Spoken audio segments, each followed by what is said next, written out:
Bonjour à toi, chers spectateurs. Aujourd'hui, parlons de Nos Futurs, le nouveau long métrage de Rémi Besançon. Et l'histoire, c'est celle de Yann, un trentenaire qui a une vie bien rangée et qui, le soir de son anniversaire, va retrouver des photos de lui avec son pote Thomas. Il va essayer de rentrer en contact avec lui, il va le retrouver et ensemble, ils vont décider d'organiser une soirée de retrouvailles de lycée où ils vont retrouver toute leur classe de terminale et ils vont essayer de les rassembler pour faire une grosse soirée.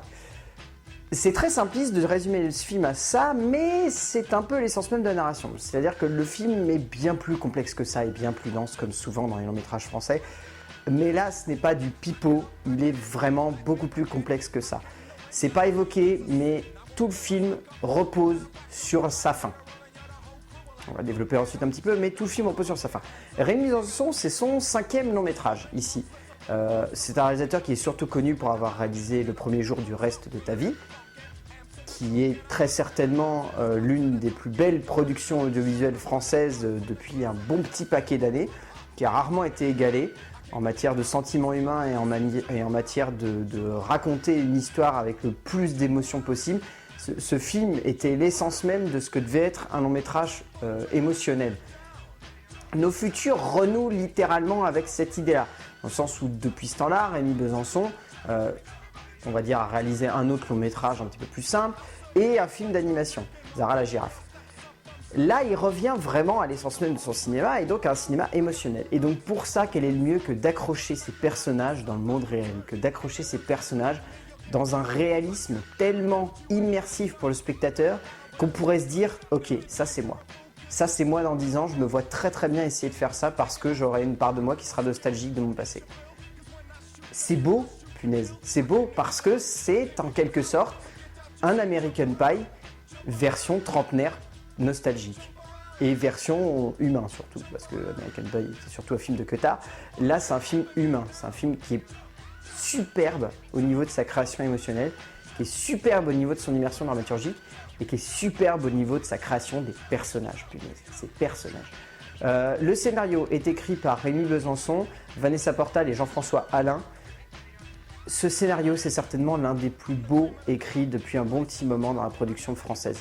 C'est un scénario qui s'est allié comédie et drame avec une subtilité rare. C'est un scénario qui s'est allié romance et drame avec une subtilité rare. C'est un scénario qui s'est mêlé beaucoup de genres pour un film qui a une structure dramaturgique complètement logique, complètement rythmique et superbe au niveau de son ensemble. Enfin, tout est équilibré dans ce film.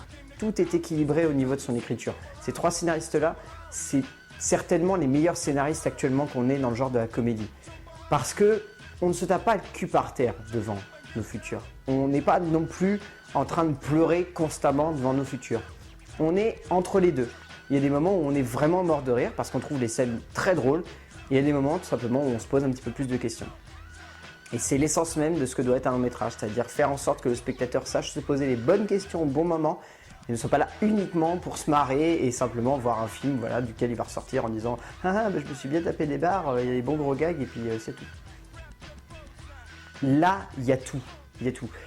On va l'évoquer, il y a un énorme retournement de situation qui intervient à la fin du film, qui risque très certainement de poser beaucoup de problèmes à beaucoup de spectateurs qui se demanderont pourquoi le personnage a fait tout ce chemin-là uniquement pour en arriver là.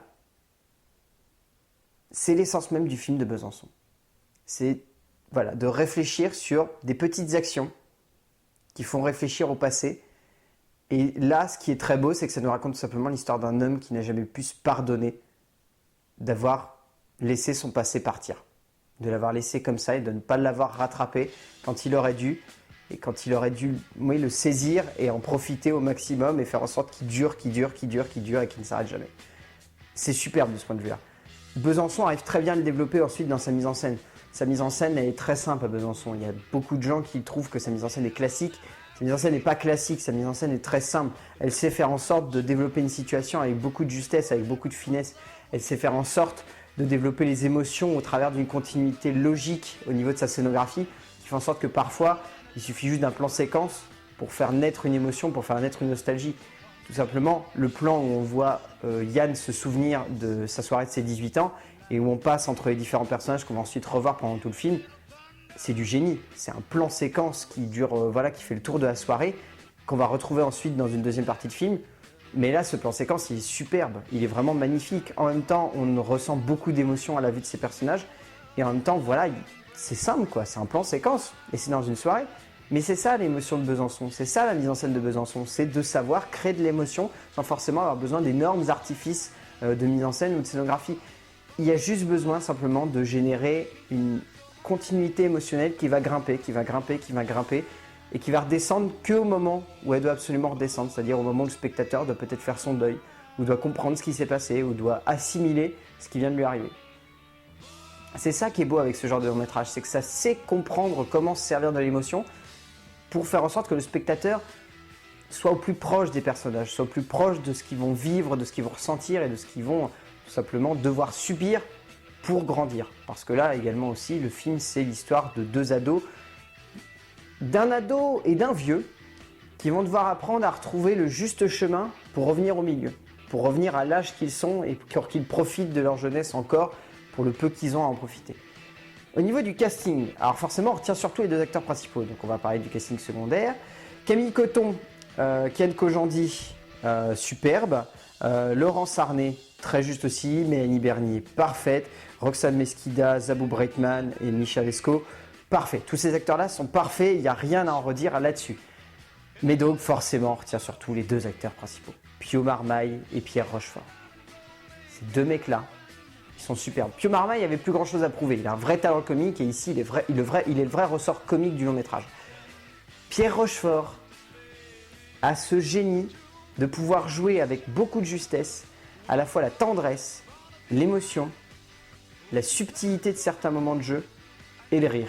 Il y a des moments où il fait vraiment rire. À de nombreuses séquences, ces nombreuses émotions arrivent à se cumuler dans ce personnage et dans cet acteur. C'est superbe de voir ça. Cet acteur-là, il est magnifique. C'est peut-être un de ses acteurs les plus doués de sa génération. Pio Marmaille, lui, est excellent aussi à côté. Enfin, le duo fonctionne à merveille du début à la fin du film. Ils s'enlèvent jamais, ils se surplombent jamais l'un l'autre au niveau de leur jeu. Ils sont jamais en train de se rentrer dedans. C'est toujours une fusion de ces deux hommes qui est absolument magnifique à voir. Donc voilà, Nos Futurs, c'est un très très joli long métrage qui risque de perturber certaines personnes donc pour ce retournement de fin, mais il ne faut pas se limiter à ça. Il faut vraiment le prendre le film dans sa globalité, essayer de réfléchir à ce que cette fin amène comme réflexion sur l'ensemble du film. Donc voilà, passez cela, c'est un très très beau long métrage, c'est plein d'émotions, c'est plein de subtilité, c'est plein de tendresse, c'est plein d'élégance, c'est beau tout simplement.